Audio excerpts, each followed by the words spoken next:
And we're live. Welcome back to another episode of the Conqueror Athlete podcast. We're your hosts, Brian Bucciantini and Jason Leydon. We got a great episode lined up for you guys. But before we get into that, Jason, how are you, my friend? I'm good, man. My back's hurt. It's like my wife just found Chat GPT, even though I've talked to her about it. Yeah, even though I've been talking about it for like 2 years, he doesn't listen to me. And my back hurts. I was doing jujitsu the other day, and I did nothing that I felt it, and then I stopped doing jujitsu, and my lower left side has been cranked up bad. And my wife was like, "Let me ask Chat GPT what they recommend for a 45-year-old man that still thinks they're 20 and does CrossFit and boxes and does jiu-jitsu and runs and owns two businesses, and what they need to do to stop being hurt." And I'm like, Well, the real question is, what did it come up with? yeah, I know. She didn't ask. She just said it this morning. And I was like, yeah, it's probably going to say stop doing something, but I'm not going to stop doing something. I just got to, it's stupid. I did nothing to hurt my back. I was dominating people. Why the fuck is my back hurt? To be honest, you're probably not doing enough. I think that's what Probably. it comes down to. You're just withering away and you could be doing so much more. I agree. So, I for gotta all add you something coaches else. out there, if you aren't using ChatGPT, you're already behind the curve. You're already behind the curve. Already behind the curve. It's the future. It's the future. It's already We're all here. doomed. It's Yeah. already here. We're not, it's going to be fucking iRobot soon. Can you imagine when robots start training people They and already then do. tear your arm off when they get mad at you by mistake? Dude, it's there's already these robots that can move like humans, run and jump and rotate and pivot and go quick and sprint, and it's gonna be crazy. All those crazy It moves is. are just right around the corner. We'll all be here in my shed, ready to go. I'm here for No, that sort of action. and that's why I do everything. That's why I do everything, because when, not to be a gloom and doomer, but listen, The Last of Us might happen, and you better know how to protect yourself. I would pay to watch you try to put Elon's robot in a Kimura. That wouldn't be funny. I'd get destroyed. Destroyed. Oh, all right. Well, I guess that's the perfect segue into Perfect what we're segue. talking about, how to rebuild confidence Oh, I thought we were after talking about Elon injury. Musk. I mean, we could talk about Elon, but We might lose followers. we probably shouldn't talk about Elon. Yeah, we might lose followers because sometimes when you talk about things that people don't agree with, they get too emotionally upset. And then they quit. Topic for another day. Yeah. Rebuilding confidence after injury and Oh, poor that's perfect. performances. That's Yeah. a So, perfect topic. outstanding performance in semifinals. Unofficial. Unofficial. We'll lead with unofficial, but And I'm very superstitious about this stuff. I don't even like to mention things until they're set. My whole life I've been very superstitious are about you the things. guy that do you know about the Madden? Oh yeah, the Madden curse. If you're on Madden, Yeah. you're on Madden, you're fucked. You're You're gonna have blowing the your worst knee. career. You're Yeah. blowing your knee. Dude, when I at my son's baseball game, I have designated spots for offense and defense. When they're hitting, I move to a new location. When they're fielding, I go by vibe. It's I'm even down to the clothes. I'll look at a pair of shoes, be like, damn, last time I wore these shoes, we had a really bad game. I don't know if I can ever wear these again. I go by pants, socks, everything. Is Joss going to comment on this in a week and tell me that you haven't changed your chonies in Dude, 6 weeks? my wife doesn't listen to our podcast. I can say whatever I want. I love it. I love it. All right. Well, let's talk about the reason why we're here. We're talking about Tudor, or I think Tudor is really the catalyst for this podcast. For those of you that don't know, 2 years out of the games, he's a couple months outside of elbow surgery at this point? So yeah, so probably in that 8 to 9 week frame is what he is out of elbow surgery. And Zach, I would call Zach his primary coach. Zach's been with him for a long time. Zach Filer, Old Country Strong. He runs Kanji at Tactical. He does all of his strength stuff. Zach's an amazing person, friend of mine, coach. And Zach brought me in about 6 months ago to work with Tudor on his mixed modal CrossFit style stuff. And Zach puts Tudor through his strength stuff. And this guy, Scotty, implements more running work for Tudor. He's been doing running work for Tudor for a long time. So it's almost like a football style approach, football coach that we have with him. And it flowed and worked really well between us. But yeah, 6 months ago, I came into the scene. to fine tune his CrossFit work, his mixed modal work, his conditioning components. And about 3 to 4 weeks before the CrossFit Open was a decision to get elbow surgery because he had some bone spurs in his elbow, lots of pain. He couldn't really get optimal lockout position, so he did it. And we went into the surgery. We had a conversation between Scotty, Zach, and myself, and we went into the surgery with Tudor agreeing that it was gonna be an off year. He was gonna take the year off. Like, we weren't going to rush it. Let's get the surgery. Let's not worry about it. And no pressure, right? And then, so he got the surgery, and the recovery wasn't that fast. Like, his ability to do things actually was slower than what Zach and I were anticipating. And the Open came around. So after the surgery, we were training, and we had the right time off. And we went through training and didn't do anything on the arm. We really had to let it seal and heal and settle. And the Open came around, and he's like, all right, well, do this workout if you want. Use one arm and don't have any pain, discomfort, and see what happens. So he did all the Open workouts that required weight, or really on like one arm, his good arm. I know that the snatch workout was all done on one arm. And the other movements, we're like, all right, like, do it. Put a brace on. If you have pain, discomfort, stop and understand that this is an off year. So stop doing it and don't create any more pain and discomfort, and we'll go from there. Next thing you know, he qualifies for the next stage. I'm like, all right, well, let's talk to the doctors and the PTs and see where we can go with this. And Zach does a great job with his strength stuff and his workouts of like joint integrity and utilizing accommodated resistance and band work to build density and like tissue integrity and all those things, right? So we were doing our work, and then the World Fitness Project came around, and he crushed it. Like, he beat Colton Martins in a workout, in like the lunge workout, but that required like double overhead dumbbells. So we're like, what the heck?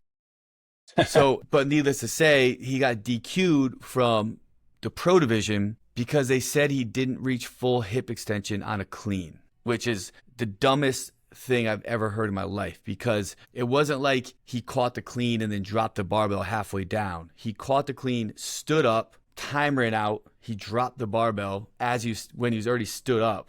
And they're like, oh no, you didn't hit full extension. It's like, he was standing straight up. The dude has a fat ass and tight hip flexors. Like, he was at full extension. What do you want to do? Like, completely completely push his hips forward and overarch his lower back. It's like, there was no difference between this last rep than the other reps on a workout. So anyways, he lost the pro division card because of that. But his mindset is he's still competing this weekend at World Fitness Project in the competitor track, and he's just going to fucking dominate everybody. Like the barbell weight, it's like, so he's still there. So anyways, so we did a World Fitness Project, and he got through that, no pain, no setbacks, no injuries. And we're like, holy cow. So we're like, all right, well, let's just program intelligently and not force anything, and let's just see what happens. And I put him through, I had switched him. I was utilizing, from a energy system perspective, I was utilizing what I call a concurrent format for him, which was 1 threshold day, 1 VO2 max day, and then 3 aerobic steady state days. Now, that was in the beginning, as I was getting to know him and getting to understand his main fatigue limiters, what they looked like for him, what really spiked his heart rate, what really created excessive energy expenditure for him, and what was putting him behind the 8 ball. And with bigger, more strength-based athletes, I usually stay in a format like that, and I call, what did I say? A concurrent? It's not concurrent. Continuous. I stay in that continuous model, and I utilize it for a very long time to make sure we're not overworking too much threshold of VO2 max work, so we don't set them back just based off their genetic makeup. And I ended up switching him due to how much running and aerobic base he was building up in the past and what he seemed to be able to handle, to a mixed modal NWT program. So a Norwegian training protocol, Norwegian training method program for him from a mixed modal component, which was 2 double threshold days and 1 VO2 max day. Now, the interesting thing with that is when the Norwegians do that training method, it's very data driven. So the AM session is locked in, and for the sake of conversation, I'm just utilize some basic numbers. The AM session is locked in at like the baseline measurement, like VT1, ventilatory threshold 1 marker, or at that first range of accumulation with lactate. So they're not pushing too hard, but they're pushing just enough where they're in that beginning entry level of the zone, right? And they do a bunch of sets there, like 3 minutes on, 1 minute off for like 12 times. And then the PM session is done at the higher end range of their threshold for the work that they're going to do. And everything's like, they take blood, they have monitors, they run on treadmills to keep the environment consistent. So with CrossFit and mixed modal work, it's different because depending upon the level of contractions and the type of dynamic contractions combined, certain movements, no matter what you're trying to do, have the option or the ability to elevate your heart rate higher than others, even if you are trying to stay at a lower level output. So what I try to do from this standpoint is make sure that at least 80 to 85% of the workout is done in the range where I want it, knowing that certain movements, because I am trying to build resilience around specific limiters, are going to spike his heart rate just because that's the way it falls for them, the athlete, and how they're built. So I take the AM session and I keep that monostructural on Tuesday and Thursday so I could do a better job of monitoring the heart rate ranges of where it needed to be, just so we weren't overworking, right? And that's the biggest problem that some people run into when they do multiple threshold sessions, is it's too intense and they tip too much into the VO2 range, so people get overworked. And then the PM session was the mixed modal component threshold at a higher end range. And I utilized a higher end range because I knew based off the workouts I was putting together for him, they were targeted around his main fatigue limiters. So they were going to spike his heart rate a lot higher. And then we went a VO2 max session on Saturday, which he's predominantly good at, and that's what he excels at. But I did that from an aerobic standpoint. So a limited work to rest ratio, right? Like, 1 to 3 minutes of output at max effort with the equal rest ratio for 2 or 3 sets to tax him and build more resilience in that area. And it worked really well for him. And then we monitored it, backed off every 3 weeks or so for him, went back on it. And we gradually built up his elbow, starting with end range work, like Turkish get-ups, holds, supports, overhead holds, right? Lightweight flexion movements like banded curls, banded tricep extensions, farmer's carries, sandbag carries. So we started with isometric holds at different angles to build strength and resilience. And then once we were able to get through that without pain and discomfort, we segued into more of a contraction standpoint with proper work to rest ratio, again, to build strength without discomfort. And then as we were able to get through that without pain or discomfort, we segued into movements with exercise selection that first started from, like dumbbell power snatches up towards muscle ups and handstand push-ups, for an example. And we didn't really touch volume muscle ups and rope climbs until 2 weeks before semis. So we're all right, we're able to do these. There's not a lot of pain, discomfort. We've done a lot of work to build the stability, build the strength and resilience. So let's see what the workouts come out. First workout came out, it was Isabel. Now, the funny story about him completing Isabel is that he did it in 4 minutes and 31 seconds. He didn't snatch over 185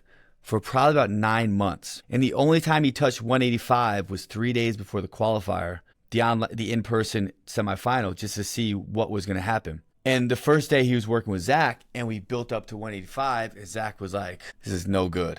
He stopped him. There's a mental component that went along with him where he's like, fuck, I can't even snatch 185. What happens if Isabel's going to come out? I'm fucked. So Zach called it, went back in, hit 185, and then the workouts came out, and the first one was Isabel, right? Oh, well, Tudor, throw 185 on, let's just see how it feels. So we did a few reps. He goes, oh, it feels much better than the day before. All right, well, you got nothing to lose. We didn't think we were going to be here. Let's just do a few reps, do the workout. If it hurts, fucking stop, obviously. Next thing you know, the dude's ripping 225. And he hit 431, and he dropped his second to last barbell. And he dropped it because I think he wanted to power it, but it brought him into a squat, and he wasn't ready for that, just based off we weren't able to cycle heavy fucking snatches in any component for a year. So it threw him off. But he hits that last bar, he does Isabel in 410, right? 415, right? So we're like, wow, 431, that's legit. All right. Yeah. And then we're kind of game planning, right? And the next workout is 70-pound dumbbell overhead walking lunges. And we're like, all right, well, this is the one that it's tough, right? Overhead position, isolated. And we did, well, let's just practice it and see how it feels. Practice it. See, oh, it felt great. We're like, all right, well, let's break it up and see how it goes, right? Let's just break it up and from the beginning, save your elbow for it. He goes, okay, we'll see how I feel. And I gave him a talk about making game time decisions. I'm like, we can have a game plan, but if you feel fucking great, you need to understand how to push it. If you feel terrible, you need to understand how to break it down. And we do a lot of that work. So we started that workout, the dude goes unbroken. Lunge steps and JCs completely unbroken. How Zach and I were like, wow, that's a legit time on that workout. Okay. And the next workout comes up, and I think we did the muscle back squat workout, which is great for him because he's strong at muscle ups with his size, very strong as hell. So the back squat weight for him is like really good, and his handstand walks are fast. But again, that handstand position was very challenging for us for training. So right, we didn't do handstand walks till like a week before competition, and the max distance I got him up to was like 50 feet, 60 feet, Wow. right? He goes unbroken. Obviously, he broke the muscle-ups, but like just crushing it. We're like, geez. So the only workout that gave us a problem was the 30-minute AMRAP because he came out too hot. He got too excited. So we redid that one, and he slowed it down, broke up the toes bar more. But rope climbs, he was fine, and we weren't able to do those for a while. So it was crazy to see him go through the progression of the Open, and then the World Fitness Project, and then the in-affiliate semifinals, and just like keep improving. And we're looking at it, we're like, man, it's like, I think he should make the games, but you never know what's going to happen with video reviews. Like, I was looking through videos today, and it's unfair. You take someone like James Sprague. James Sprague has like 40 people commenting on one of his videos. Yoni Koski has 3 people commenting on like that same video. So it's like, that's not fair. Like, so obviously the people that, if James Sprague has 50 people talking about one of his videos and 20 people are saying needs review, Yoni Koski has 3 people looking at his video, none of them say needs review. It's like, well, is that a fair? There's too many variables. And I put that post up on Barbell Spin the other day, like they're talking about it. And I was like, it's just, I go, the system's ass backwards. I'm in a complete disagreement. And they're like, well, explain. I'm like, do I need to explain? I said, guys, there's just too many variables for people to have something have a negative effect on their year worth, 3 years, 4 years worth of training due to simple people on the internet not liking somebody. Which is my point here. If you have 50 people reviewing one person's video just because he's the champ, and you got 2 people reviewing someone else's video, well, it's not equal. It's not the same, right? So anyways, God willing, everything happens. We reviewed all his videos 100 times, and I thought everything looked fine, but who knows? But if he makes the games and we have 2.5 months of training and utilizing his elbow, like, kid can be dangerous, man. He's been, like, his running, his capacity, his strength, his skill work. There's nothing he can't do. And he's so much fitter now than he's ever been. So It's awesome. Well, go back. I want to like take a big step back to when he was snatching that 185 and was like, shit, this is no bueno.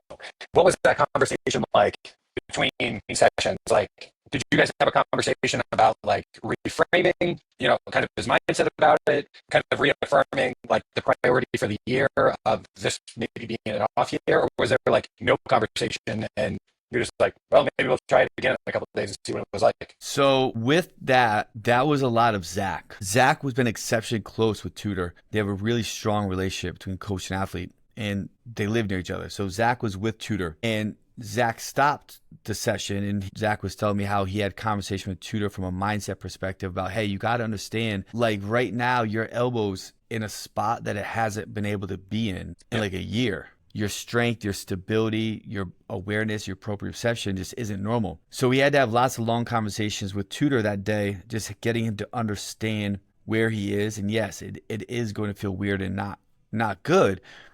And to not throw everything to the side just because this one day is a little off and not feeling good. And let's just stop, take a breath, and let's regroup the next day, right? And Tudor's able to listen to him. And we did. And he came back, and fortunately, he put weight back on the barbell and he built up, and just his elbow now having that awareness of that range and feeling weight in that range and the weight being absorbed in this particular manner, everything felt better, right? So it was Zach doing a really good job of stopping him, slowing him down, and then getting him to refocus on the present moment with where he is from where he's come from. Where was he at? Like, missing out the last 2 years and then being like, all right, you know what, we're going to take another year.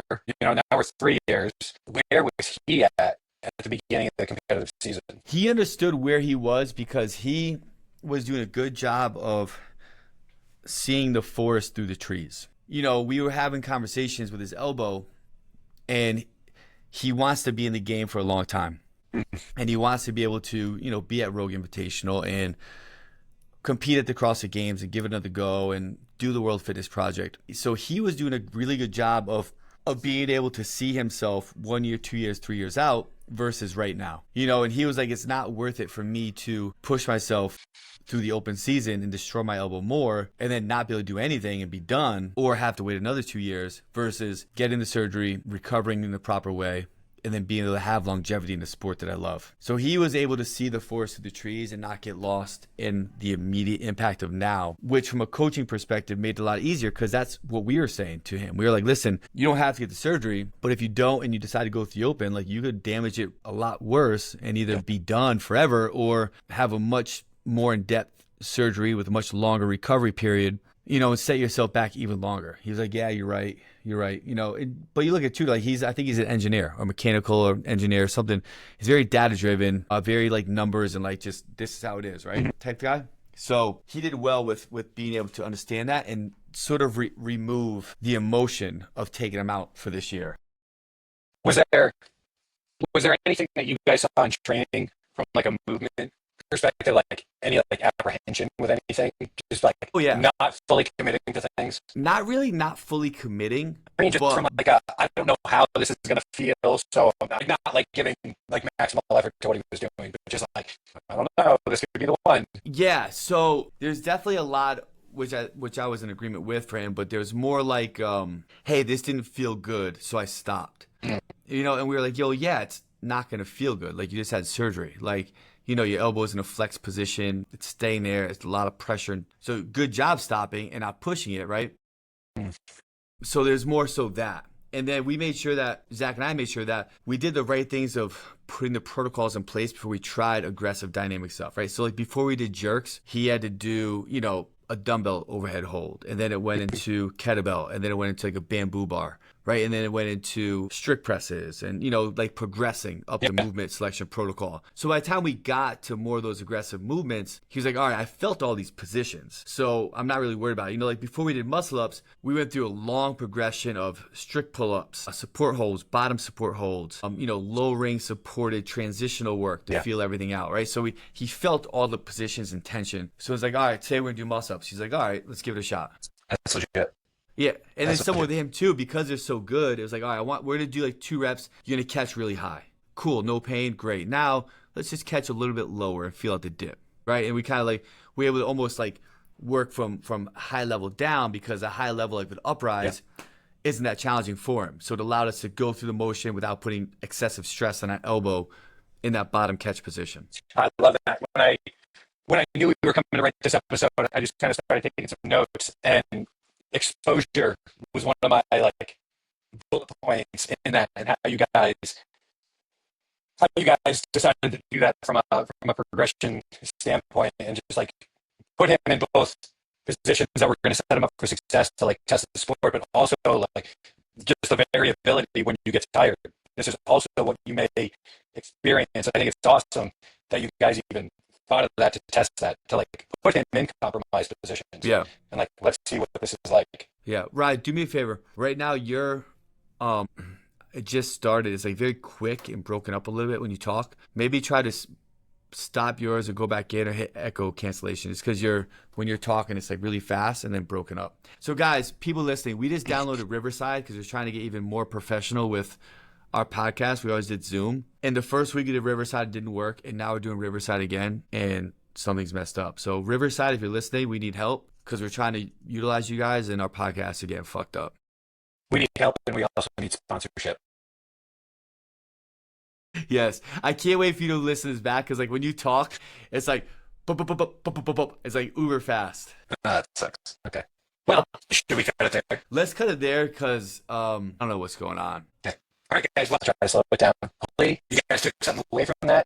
Tudor, we're here for you, but official. Congratulations. I know Jay's the boogeyman, and he's afraid of all these things, but congrats to him, and hopefully you guys took something away from that. If you have any questions, shoot us a DM, hit us up with a comment. And last, if you guys haven't checked out the podcast network, make sure to check that out. A bunch of cool podcasts on there. They've really helped us kind of dial some things in. So a lot of good information. If you're a coach, you're an athlete, check them out for sure. Later, guys.